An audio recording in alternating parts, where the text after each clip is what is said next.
on Pacific Waves TV. Happy New Year, our listeners. We are back after a 3-week break. Of course, yes. How is the New Year? The New Year is good so far. Yeah. Yeah. It has been okay. Okay. The weather is not really very bad. Okay. As in December. Okay. And we thank God for that. You're doing good. Fine, as you can see me. I believe also our listeners are doing good. Mm-hmm. A lot has happened. Before you ask me anything, Okay. let me have a chance to say hi to Say hi to our listeners and our viewers. our listeners and our viewers. Yeah. I want to say hi to everybody. Happy New Year. We have been away for quite some time. We really missed you, and we are glad that you are back. And I hope that in this new year, in this journey of doing politics, discussing our home issues, you'll be together with us. You'll encourage us through your liking our messages and your comments. We would like to engage you as we go and as we continue with this journey. Thank you so much. And I also want to wish you a very happy and a very prosperous new year. Yeah. Thank you so much. Okay, it's good to shed light for those who are watching us for the first time that this is a show that is live from Washington, United States of America, where Kenyans in America discuss their home politics. That's true. Yeah. So we want to inform Kenyans who are living in diaspora what is happening in their home country. Yeah. And much has happened. But maybe today we can touch 1 or 2, 3 things Yes. that has happened maybe last weekend and last week. And we are going to start with the Ruto's official working visit to Nyanza region. Yes. Did you follow that, those events? Yeah, I followed just a little bit. I didn't follow up everything. Okay. But of course, I know that he went there. Yeah. And unlike the other previous visit that he had before last year, whereby he attended a church service, Yeah. and at that particular time, the leaders from Nyanza, especially the elected leaders, boycotted that meeting. The governor did not show up. Members of parliament did not show up. Even MCAs did not show up. Nobody showed up. Only the former maybe elected members and former governors that showed up in that occasion. But in this one, all the governors, like in Homa Bay, Kisumu, Siaya, you saw the responsible governors. They received Ruto very well. Yeah. And also members of parliament, MCAs, and let's say that it's like the whole Nyanza leadership was there. Maybe a polite interruption. What made the difference? Because this is the same president, this is the same region, these are the same elected leaders, these are the same citizens. They have behaved different. They have in behaved a span of how many months? 2 months? About more than 3 months. More than 3 months. Let's say around 3 months. As a political analyst, what do you think made this change? I think it's a couple of things. Okay. It's not just one reason. Yeah. It's a couple of things. And one, the way Ruto has conducted himself as a president. Okay. He has shown himself not to be a person that goes to take revenge on people. Okay. He does not bear grudges. He does not bear malice against anybody. Okay. And that is why, for example, when he invited leaders from across the country, like members of parliament, governors to Nanyuki. You know, last week, part 1, there was a retreat in Nanyuki. He involved all the governors, irrespective of the parties that they came from, or the political divide, they were there. Yeah. And he wanted to let them know that he's the president of the country. And he wants to lead the whole country, not part of the country. He wants to lead the whole country. And even those people that did not vote for him, they should not fear because he has nothing against them. They were only exercising their democratic right. Yeah. And in democracy, it is natural that you favor one against the other. But the fact that you favored one against the other does not mean that you should be victimized for your choice. So he has shown goodwill. So according to you, this is the way we are heading in the right direction. That is the right direction. That is how a leader, and especially a president, who is a national leader and a symbol of national unity, should behave himself. You should not alienate some areas from development just because they did not vote for you. Once you become the president, you're the president of everybody and every part of that country. So that is one reason. The way he has been very good to those people, he has approached them in a very polite manner, had several meetings with them. That is one reason. The other reason is Nyanza region, and especially, let me say, Raila himself, he has come to realize that the election is over. And as much as he wants to complain that the election was rigged, people have moved on. And Ruto is now the president. And, because of bad politics before, especially in the time of Kenyatta, Jomo Kenyatta, in the time of Moi, and all those others, because of bad politics from Nyanza, because they have been always opposing the government. Nyanza region has lagged behind in development. And so they have realized that they cannot continue opposing the government. And like, for example, in the second term of Uhuru, when Raila entered into handshake with Uhuru, Nyanza region, even though they were in the opposition, they benefited a lot from the Uhuru administration, even more than the Mount Kenya region that voted overwhelmingly for Uhuru. So, one, Raila has realized that if he lost the election in 2022, and they had the system, and they had the government, they had whatever they wanted, the deep state and everything that they wanted. If they lost Ruto at that particular time, there is almost zero chance that they will defeat him in 2027. So that is one thing that is sinking down in them. You have mentioned handshake. And one of the governors... Just hold on, please. Let me just keep that one. So that is one of the realizations. They have realized that Raila, and even Raila himself, is slowly coming to the realization and accepting the fact that he may never become the president of the Republic of Kenya, even though he has started campaign for 2027. And even other candidates, they have started their preparation. His intention is to win, or just to be relevant? Every politician is always hopeful. But there is that inner thing that tells you, even if I try this one, it may not be possible. We are going to discuss that one about the 2027 election and the preparations that are going on, what politicians are doing. So that is one realization. He has realized that he may not win the 2027 election, but there is still the 2032, and they are hoping for and people have started even preparing for 2032, even as now. So, what is the best thing to do? The best thing to do is, and you heard Raila telling people and his leaders and even the governors, work with the government of the day. There is no problem working with the government of the day, because there are some things that a governor will not do unless he's assisted by the present government. So that they have come to realize that they cannot do away with the government.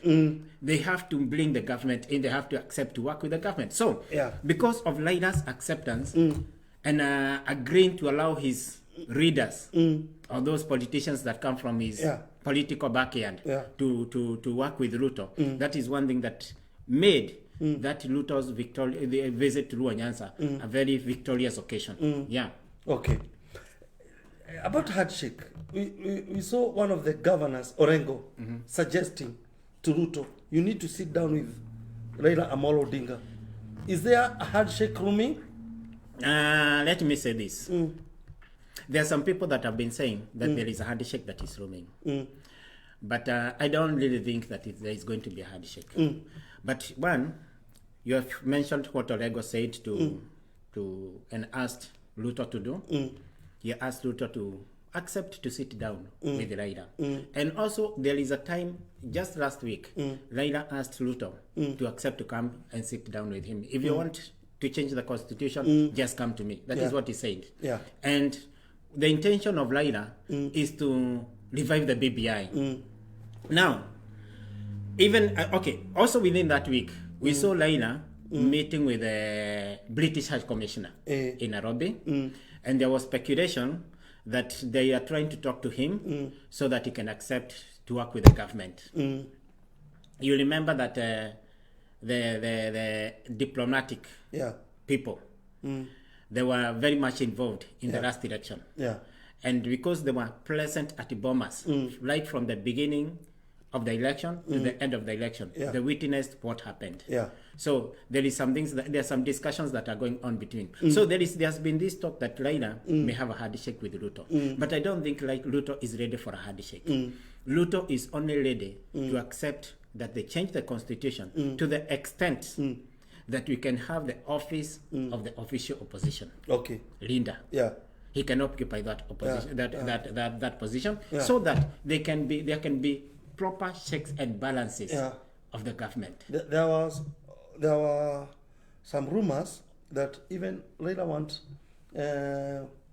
prime minister position to be included in the constitution, so the Gachagua powers can be lessened. Okay, there is that talk. They want to elevate the position of the prime minister, and they put it in the constitution so that it appears that is almost like a co-president. And you'll have two deputy prime ministers, something like that. But the real reason is that these people they are still hurting from the fact that Mount Kenya region voted overwhelmingly for Ruto.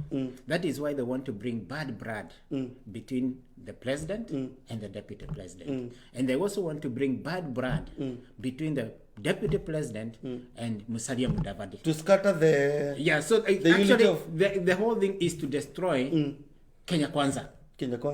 So that by the time we go to the next election, they will not be there. So everything that you are hearing, even in the media, from the political analysts and the politicians themselves, attacking Gachagua, the deputy president, is so that they can create that lift between the president and the deputy president, and actually form an opinion in the minds of people that the president is against his deputy. That is why, even you remember, when the president issued a Kenya Gazette outlining the responsibilities of the deputy president and the responsibilities of the prime minister, chief cabinet minister. And specifically, Gachagua was given the issue to deal with milk, tea and coffee. And those are the issues that are at the core of the people of Mount Kenya. And even before the president did that, the deputy president had already said that in this year, he's going to deal with those three issues, plus the potato issues. And if you can deal with those four, you have dealt with the issues that touches the people of Mount Kenya. And let me tell you something. Now, here came the debate is that Ruto is setting up Gachagua to fail because he might not succeed in dealing with those issues. And even Gachagua yesterday retaliated to the newspapers. I told them, we don't need your advice. Because they are saying they don't know what they are doing. And also, Ruto himself at Bomet, there in Bomet, he said that he gave those responsibilities to Gachagua because he knows he's capable and able to carry out those responsibilities. Another question. And he said there is rumors that says that the people are saying that I am setting up Gachagua so that he can fail. And he asked, if Gachagua fails, how shall I be standing? How can I stand? How can I be standing while Gachagua is down? So actually, Ruto recognizes and accepts the fact that he is holding that position of the president primarily because of the people of the Mount Kenya region. So that seat belongs to Mount Kenya. And therefore, he wants to deal with the issues. And let me tell you something. While people think that the president is setting up Gachagua, the president is actually building Gachagua and building himself. Because if you deal with those three issues, together with the potatoes, that comes the fourth one. If you deal with those 4 issues in Mount Kenya region, I can tell you everybody 100% they'll be behind Gachagua and they'll be behind Ruto. And as we go to 2027, nobody will be able to penetrate politically in Mount Kenya region. Even the votes that Raila got in 2022, I can tell you he will not get them. Okay. President was given a very warm welcome by the citizens, elected leaders, and even unelected leaders. Did you expect this? Yeah, for me, this time I expected because I had heard what Raila had said. And maybe you can also tell us what that teaches the whole country. Yeah, I was expecting that there could be a different way of reception. This time we might get a warm reception because already Raila had given go ahead to his leaders, to leaders from that region to work with the current government. Okay, and therefore, this one teaches us this one that one, Kenya is maturing democratically. We are maturing as a people and in democracy. Once the election is done, we just accept the result and we move on. Okay. Like for example, this time we did election, there was no violence that erupted after the election, even though it was a very close election. Again, it also taught us the people. Ruto this time found people that were already very ready for him. And they had already sat down and agreed on the issues that they are going to raise with the president. Like, for example, they had laid down the projects that they wanted the president to take over and maybe help them to achieve that development and all those kind of things. So they had clear agenda of what they wanted the president to do for them. Yeah. And I also tend to think, it is also good for regions like wherever we come, like from Mount Kenya region. It is also good for leaders from our own region to learn from the people from Nyanza, to come together as a group. Even when the president visits, let us agree when he comes to Murang'a, these are the issues that we ask the president to help the people of Murang'a to deal with. And these are the development issues that we need. Somebody was saying that Mount Kenya should learn, because when president goes there, he comes for Thanksgiving events. But when he goes to Nyanza, they have a list of what they expect the president. And I noted something. But let us differentiate this one. Let us differentiate this one. Let us not accuse the people of Mount Kenya. Because the president went to Nyanza for two issues. One, it was a working visit. It was an official working visit, especially in Homa Bay and in Kisumu. But in Siaya, it was homecoming event of the CS, Eliud Owalo. Yeah. Okay. So in Mount Kenya region, the president has not had an occasion to come on a visit or a working visit. It has always been Thanksgiving. Do you expect that soon? Of course it will happen. Okay. Of course it will happen. Something happened as we had this session. Politics never dominated in that visit, in Nyanza visit. Yeah, but of course there were undertones, political undertones here and there, political undertones here and there, but not much, because one, they were in the home turf of Raila Odinga. Yeah. And if you listen to the president, you listen to the deputy president, they were very polite in their speeches, even towards Raila Odinga.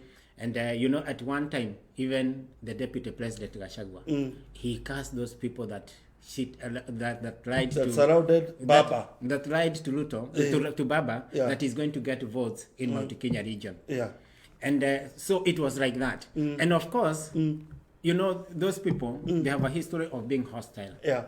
So there is, if you cannot go to light fire where there is none, and you cannot go to light fire where you know that there is a danger of burning. Yeah. Yeah. And they are trying to build fences with these people. Yeah. There were some projects they were promised to be revived, to be completed, and some were launched.